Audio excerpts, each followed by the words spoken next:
بسم اللہ الرحمن الرحیم۔ یا ایھا الذین آمنوا صلوا علیہ وسلم تسلیما۔ اس سے پہلے جو آپ کے سامنے آیت رکھی گئی وہ یہ رکھی گئی کہ ان اللہ و ملائکتہ یصلون علی النبی۔ اے اللہ نے یہ ارشاد فرمایا کہ اللہ اور اس کے فرشتے خاتم النبیین رحمۃ للعالمین احمد مجتبیٰ محمد مصطفیٰ صلی اللہ علیہ وآلہ وسلم پر درود بھیجتے ہیں۔ اور اس کے بعد ارشاد ہوا یا ایھا الذین آمنوا، اے لوگوں جو ایمان لائے ہو۔ ایمان لانے والوں سے یہ اللہ تعالیٰ کا خاص خطاب ہے کہ تم بھی اللہ کے یا ایھا الذین آمنوا صلوا علیہ وسلم تسلیما۔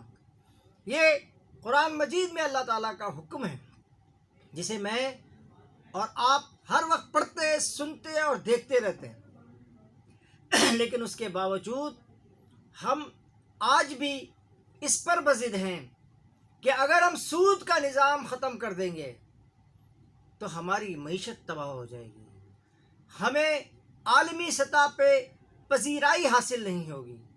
لیکن اس کے بعد آپ دوسری بات بھی دیکھ لیں کہ اگر ہم اپنے معاشرے کو، اگر ہم اپنے بچوں کو اگر اللہ اور اس کے رسول کی تعلیم دلائیں گے، آپ سے یہ کوئی نہیں کہہ رہا ہے کہ آپ جا کے اپنے بچوں کو فوراً ایجوکیشن نہ دلائیں۔ علم کے لیے تو اللہ کے رسول نے فرمایا کہ آپ علم حاصل کرنے کے لیے چین بھی جا سکتے تھے۔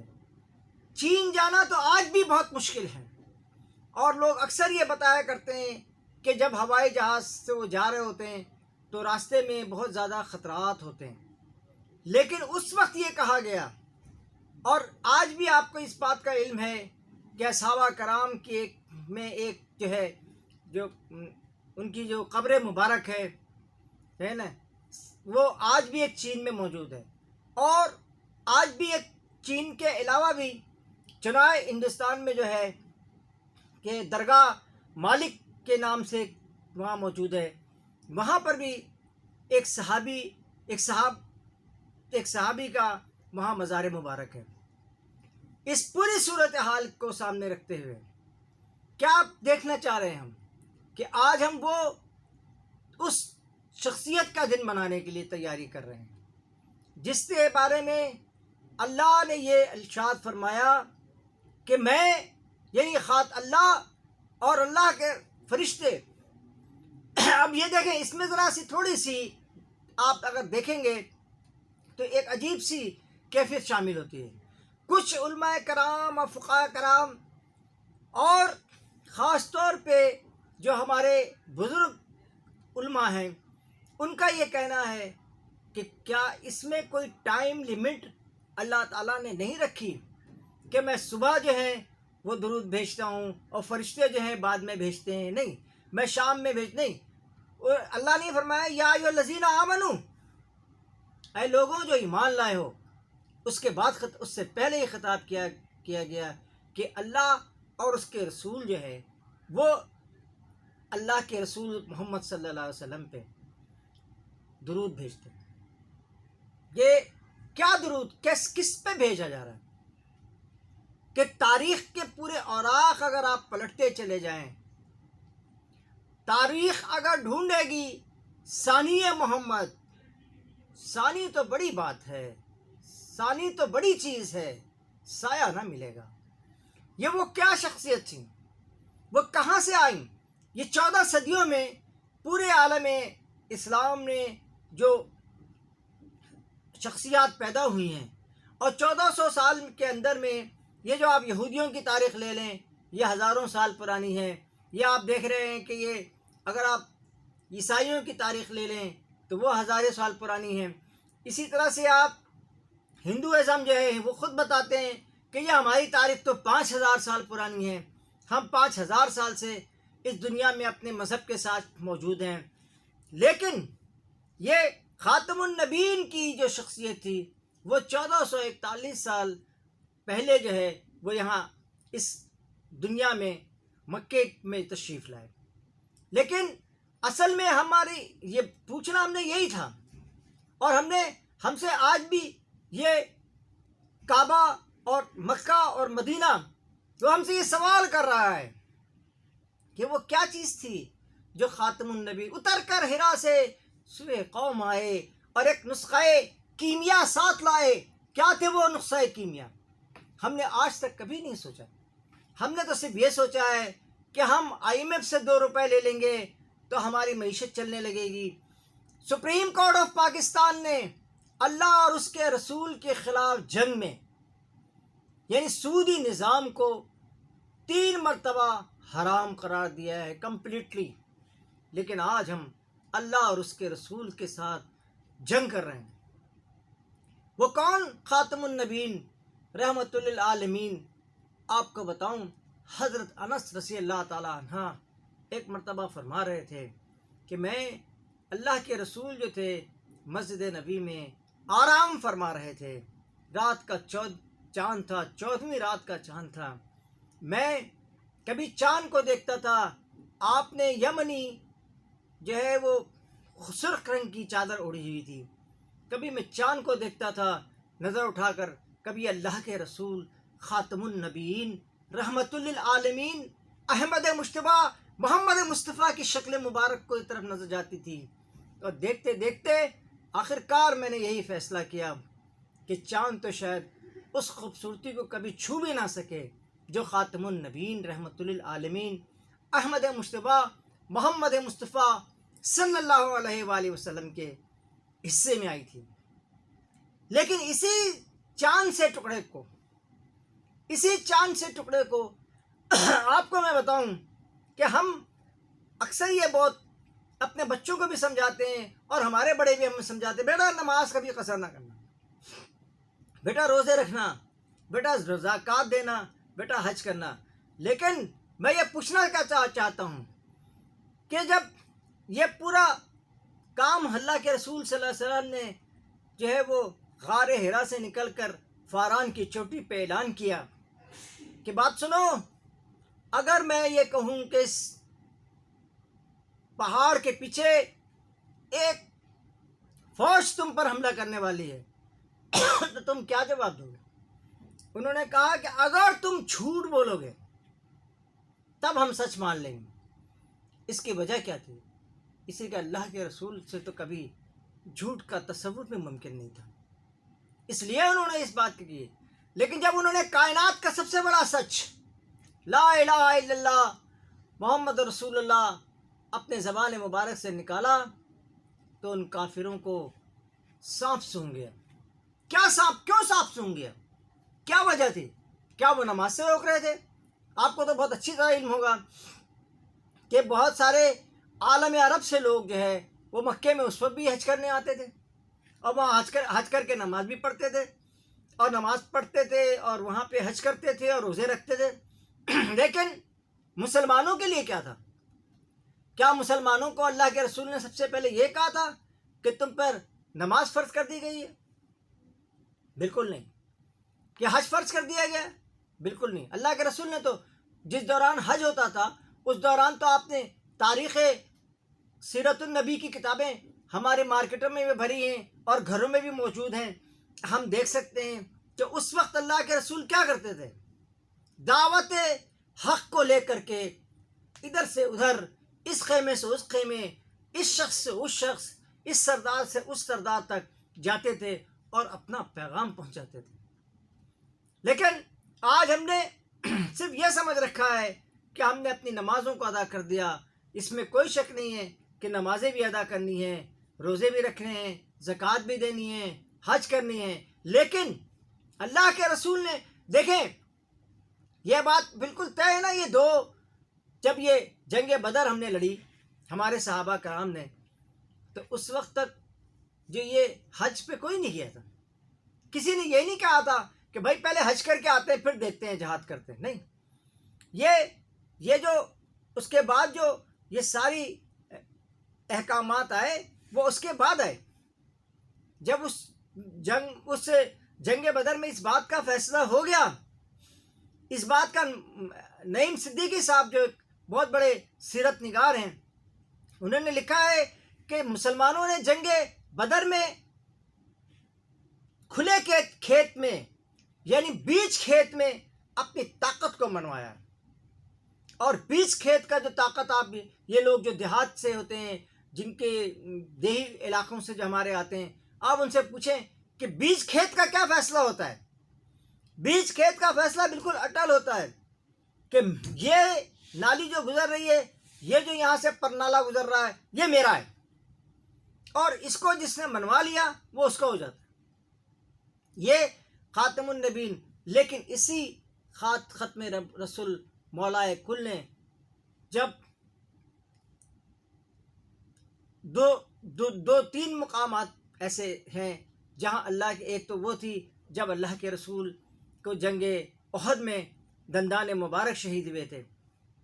اس وقت بہت سخت وقت تھا، اور اللہ کے رسول کے ارد گرد جو تھے صحابہ کرام، آپ کو میں بتاؤں کہ میں ایک سیرت کی کتاب میں پڑھا تھا کہ 27 صحابہ کرام جو ہے وہ صرف اس وار پہ شہید ہوئے جو اللہ کے رسول پہ چلایا گیا تھا. لیکن انہوں نے اس ساری صورتحال کو اپنے قابو میں رکھا جو جنگ کی صورتحال تھی. اور آخرکار اس جنگ کے بعد جو ہے، یہ بات تاریخ نے ہمیشہ کے لیے یاد کر لی ہے، لیکن ہم مسلمانوں نے نہیں کی. شاید تاریخ نے یہ بات یاد کر لی ہے کہ اللہ کے رسول کا حکم دراصل اللہ کا حکم ہے، اور اللہ کے حکم کو اگر ہم نہیں مانیں گے تو پھر اگر ہم اللہ کے رسول کو نہیں مانیں گے، ان کے حکم کو نہیں مانیں گے، ان کی تعلیمات پر عمل نہیں کریں گے. طائف کے مقام پر بھی ایک ایسا ہی واقعہ ہوا جب خاتم النبیین صلی اللہ علیہ وآلہ وسلم کو اس قدر پتھر مارے وہاں کے طائف کے لوگوں نے کہ جبریل امین تشریف لائے اور کہا، اے اللہ کے رسول، اگر آپ حکم دیں تو یہ سارے جو پہاڑ ہیں دونوں اس طائف کے آج بھی موجود ہیں، جا کے دیکھ سکتے ہیں آپ لوگ. لیکن اللہ کے رسول نے کیا جواب دیا؟ اللہ کے رسول نے جواب دیا کہ نہیں، یہیں سے لوگ، اور یہی وجہ ہے کہ آج طائف میں کوئی غیر مسلم موجود نہیں ہے. یہیں سے لوگ، اللہ کے رسول نے فرمایا کہ یہیں سے لوگ نکلیں گے اور آگے تک جائیں گے. اور آج یہ دیکھ لیں کہ پورے طائف جو ہے وہ مسلمان ہیں. یہ پوری جو حالات آپ کے سامنے ہیں اس وقت، یہ خاتم النبیین کا ظہور جو آپ 1441 سال پہلے نبوت کے طور پر آیا، کیوں ہوا؟ اس لیے کہ اللہ کے رسول، اللہ کا یہ طریقہ کار رہا ہے کہ وہ تمام انبیاء کو عین اس وقت بھیجتے رہے ہیں جب یہ معلوم ہو گیا ہے کہ اس دنیا میں اب نیکی کا کوئی ظہور، نیکی کی کوئی بات موجود نہیں ہے، اور دنیا، انسانوں کی جو دنیا ہے وہ ظلم سے بھر گئی ہے. اس لیے اس کے بعد ختم نبوت پہ تو آپ کو تو معلوم ہے کہ یہ کفار جو ہے اس پہ بڑا وار کرتے رہتے ہیں، لیکن سارے وار بیکار. ختم نبوت ہی ہر جگہ، ہر جگہوں پہ موجود ہے کہ ختم نبوت پر کوئی وار آج تک کامیاب نہیں ہوا، بلکہ جس نے وار کیا وہ بے وار ہو گیا. وہ اس لیے اس کی بنیادی وجہ کیا تھی کہ ختم نبوت یعنی جو بنیاد ہے اسلام کی وہ صرف ختم نبوت ہے. ختم نبوت کے علاوہ آپ کسی چیز کو سمجھ ہی نہیں سکتے اگر آپ کو یہ تصور نہ ہو کہ یہ خاتم النبیین ہے. اور یہ اس پر بڑا میں آپ کو وجہ بتاؤں اس بات کو کہ کوئی دوسرا نبی آ سکتا، معاذ اللہ، تو یہ بات کر کے لوگ یہ ثابت کرنا چاہتے ہیں کہ اللہ کے رسول کی جو باتیں ہیں وہ ٹھیک نہیں تھی. اس لیے کہ جو رسول اکرم صلی اللہ علیہ وسلم سے آپ دیکھیں، جب معراج کے واقعے کے بارے میں حضرت ابوبکر صدیق رضی اللہ تعالیٰ عنہ اور یار غار کو بتایا گیا کہ اے صدیق، آج ایسی ایسی بات ہوئی ہے. ایک شخص نے کہی ہے، ان کا بھائی تو ممکن ہی نہیں ہے کہ ایک آدمی اتنی، آج تک اس بات کی پیمائش سائنسدانوں سے ممکن نہیں ہو سکی ہے کہ اللہ کے رسول نے وہ ودے ونائس پلک جھپکتے ہیں، شاید پلک جھپکنے سے بھی پہلے گئے اور واپس بھی تشریف لے آئے. تو حضرت صدیق اکبر رضی اللہ تعالیٰ عنہ نے سے جب بتایا گیا کہ وہ جو تمہارے نبی دوست ہیں انہوں نے یہ دعویٰ کیا، تو صدیق اکبر نے سمپل لائن ایک اسٹیٹمنٹ دی، پھر تو غلط ہو ہی نہیں سکتا۔ ہم بولا بھائی یہ کیا بات کی آپ نے کہ یعنی کوئی اور کرے تو غلط ہے، اور اگر وہ کہیں خاتم النبیین کہیں تو درست ہے؟ تو انہوں نے کہا جی۔ تو اس کے جواب میں صدیق اکبر نے اس سے پوچھا کیوں ہے ایسا، کہنے لگے کیوں؟ تو انہوں نے جواب دیا کہ بھائی آج تک اس شخص نے کبھی جھوٹ بولا ہے؟ کفار نے کہا نہیں، لیکن اگر نہیں بولا ہے تو پھر آج کیسے بول سکتا ہے؟ یہ بات آج بھی لوگ ہماری اور آپ کی سمجھ میں آنا چاہیے، یہ بات ہمیں آج بھی معلوم ہونی چاہیے کہ اگر یہ ختم نبوت کو ہماری حکومتوں نے یا اسلامی ممالک کے لوگوں نے اس پر کوئی آنچ آنے کی کوشش بھی کی تو یقین کریں یہ پورے کے پورے جو ہے نا یہ تباہ و برباد ہو جائیں گے۔ آج دنیا میں کیا ہو رہا ہے؟ آپ دنیا کی ہسٹری اٹھا کے دیکھ لیں، وہ جو اپنے آپ کو ہیومن رائٹس کا چیمپئن کہتے ہیں، وہ جو اپنے خواتین کی آزادی کے چیمپئن کہتے ہیں، آج ان کے یہاں خواتین بدحال ہیں، بے آبرو کی جا رہی ہیں، ان کے یہاں خواتین کو بے عزت کیا جاتا ہے، طلاقیں دی جا رہی ہیں۔ اور اسی طرح سے یہ دنیا کی جو جنگیں ہیں یہ بھی صرف اسی بنیاد پر ہیں کہ ہم انسان جو ہیں وہ آج اپنے رب کو چھوڑ کر کے، آج اپنے خاتم النبیین حضرت محمد صلی اللہ علیہ وسلم کی سیرت مبارک سے الگ ہو کر کے اور سیرت مبارک سے کو دور رکھ کر کے، اور ہم یہ کوشش کر رہے ہیں، ہم یہ اپنے آپ کو سمجھانے کی کوشش کر رہے ہیں کہ ہم جو ہے نمازیں پڑھ لیتے ہیں، ہم روزے کر رکھ لیتے ہیں، ہم زکاتیں دے دیتے ہیں، ہم تو خیرات بھی کر لیتے ہیں تھوڑی بہت، یہ ساری چیزیں جو ہے نا کرنے کے بعد ہماری تو شاید یہ ساری ذمہ داری پوری ہوگی نہیں۔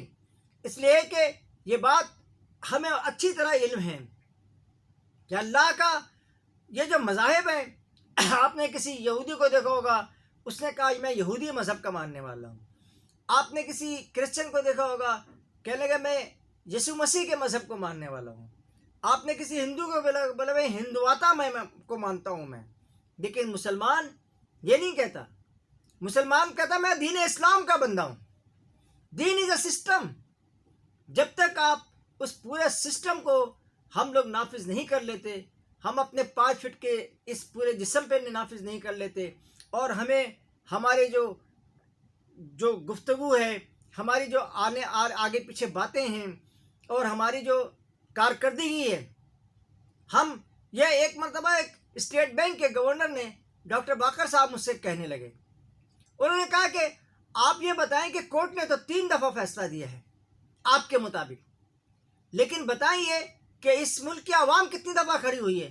اگر یہ آج اس وقت یہ چاہے کہ اس ملک میں سود کا نظام اور سودی بینکاری ختم ہو جائے تو اس میں 2 سے 3 منٹ بھی نہیں لگیں گے، اور ہمیں ختم کرنا پڑے گا، اور اسلامی نظام جو سود سے پاک نظام ہے اس کو لانا پڑے گا۔ لیکن یہ قوم تو ہم تو سو رہے ہیں، ہماری نیندیں ختم نہیں ہوتی۔